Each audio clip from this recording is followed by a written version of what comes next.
Telugu PMC ప్రేక్షకులకు స్వాగతం. Hi friends, మీరు గనక ఇప్పుడే మా ఛానల్కు వచ్చినట్లయితే మా ఛానల్ని సబ్స్క్రైబ్ చేసుకోండి. సబ్స్క్రైబ్ చేయడంతో పాటు పక్కనే ఉన్న బెల్ ఐకాన్ని క్లిక్ చేయండి. శ్రీదేవి విజయ్ కుమార్ సీనియర్ నటులైన విజయ్ కుమార్, మంజుల గార్ల చిన్న కూతురుగా సినిమా ఇండస్ట్రీలోకి ఎంట్రీ ఇచ్చి తెలుగు, తమిళ్, కన్నడ భాషల్లో హీరోయిన్గా నటించింది. శ్రీదేవికి 2009లో రాహుల్తో వివాహం జరిగింది. వీరికి ఒక కూతురు ఉంది, పేరు రూపిక.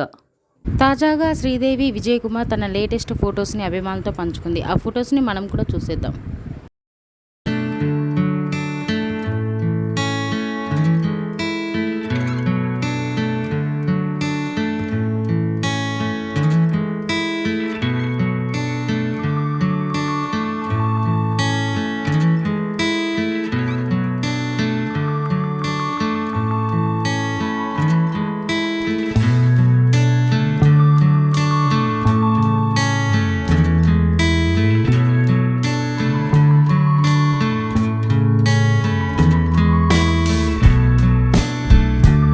ఈ వీడియో మీకు నచ్చినట్లయితే లైక్ చేసి మరిన్ని టాలీవుడ్ లేటెస్ట్ అప్డేట్స్ మిస్ అవ్వకుండా చూడాలంటే తెలుగు పిఎంసి ఛానల్ను సబ్స్క్రైబ్ చేసుకొని పక్కనే ఉన్న బెల్ ఐకాన్ని క్లిక్ చేయండి.